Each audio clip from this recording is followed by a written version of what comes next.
বান্দা আল্লাহকে স্মরণ করে, আল্লাহ বান্দাকে স্মরণ করে, এটা হতেই পারে না। সন্তান মাকে স্মরণ করে না, বলে মা সন্তানকে স্মরণ করে, এটা হতেই পারে না। আপনাকে বিশ্বাস হয়? সন্তান মাকে দেখি স্মরণ করে না, কিন্তু মা এখনো সন্তানকে স্মরণ করে। ছোট অবস্থায় মা যেরকম সন্তানকে স্মরণ করত, অনবরত মা সন্তানের জন্য স্মরণ করে। যখন বৃদ্ধ হয়ে যায় তখন মা সন্তানের ব্যাপারে চিন্তিত। এই যে বিভিন্ন জায়গায় যাই, বয়ানের জন্য যাই, যেখানেই যাই না কেন, বরিশাল রওনা করলাম জানাজার নামাজের জন্য 10 তারিখ, মাগরিবের নামাজের পরে রওনা করে এখান থেকে হাসনাবাদ থেকে বরিশাল কারিমপুর চলে গেলাম। রাত্র 4টার সময় উপস্থিত হলাম। আমার সাহেব মুর্শিদ আল্লাহ রহমাতুল্লাহি আলাইহি জানাজায়। রাত্র যখন 3টা বাজে আমার পা ফেলে দিছে, বাবারে কেমন আছে, বুঝছস কিনা, কোনো সমস্যা হয়েছে কিনা। আবার সঙ্গের ভাই বলতেছেন, কে বলতেছেন, আল্লাহ মা। বলে স্ত্রী তো ফোন দেয় নাই, মা তো ঠিকই ফোন দিয়েছে। এরে আল্লাহর গোলাম, ওই মা কত দামি মা। আল্লাহ তাআলা রাসূল বলেন, রিদার রব্বি রিদার ওয়ালিদি ওয়া সাখাতুর রব্বি সাখাতুর ওয়ালিদি।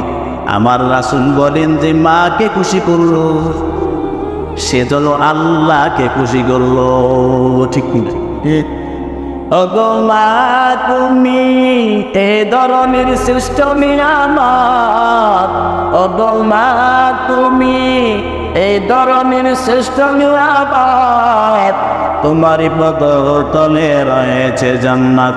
ওগো মা তুমি এই ধরনের শ্রেষ্ঠ নিয়ামত, তোমারই পদতলে রয়েছে জান্নাত। এ পৃথিবী থাকতো কোনো পাখিহীন, এ পৃথিবী থাকতো মায়া মগহীন, যদি না পেত তোমার মায়ারি হাত। ওগো মা তুমি এ ধরনের শ্রেষ্ঠ নিয়ামত, তোমারই পদতলে রয়েছে জান্নাত। মা বাবার খুশিতে যে আল্লাহ সন্তোষ, মা বাবার খুশিতে আল্লাহ সন্তোষ, তাদেরই প্রতি সদা এহসান করে। ওগো মা তুমি এ ধরনের শ্রেষ্ঠ নিয়ামত, তোমারই পদতলে রয়েছে জান্নাত। এরে আল্লাহর গোলাম, মা সন্তানকে যেমন স্মরণ করে তার চেয়ে লক্ষ কোটি গুণ হাজার বেশি আবার মাওলা বেশি স্মরণ করে। সুবহানাল্লাহ। আমি গত 2 দিন 18 তারিখ 19 তারিখ মাহফিল করলাম মোহাম্মদপুর ভাঙ্গা মসজিদের সামনে বিশেষ বক্তা হিসাবে। 19 তারিখ বয়ান করলাম জাফরাবাদ প্রধান বক্তা হিসাবে। আমার মা যখনই আমি যাই তখন আমার মা আমার পোষায় দেয়, ফু দিয়ে দেয়, কি করে পোষায় দেয়, ফু দিয়ে দেয়। আমি কই মা, আমার লাইফে মোহাম্মদপুরের মতো যেখানে ওলামা এক নামের গোডাউল, এই জায়গায় আমার লাইফে মোহাম্মদপুরের জায়গায় মাগরিবের পর ছাড়া কখনো বয়ান করার সুযোগ পাই নাই। এবছর কেন আল্লাহ সুযোগ জানি না, মোহাম্মদপুরের মতো জায়গায় আমার প্রধান বক্তা মাওলায় বানাইছে কেন আমি জানি না। আমার বাবা বাবা টেনশন নাই, আল্লাহর উপরে ভরসা, আল্লাহ সাকসেস দিয়ে দিবে। সুবহানাল্লাহ। বিশ্বাস করেন আল্লাহর কসম, আমার এই লাইফে যত বয়ান করছি সমস্ত বয়ানের মধ্যে 18 তারিখ 19 তারিখের বয়ান আমার লাইফে সবচেয়ে সুন্দর বয়ান হয়েছে। বলেন সুবহানাল্লাহ।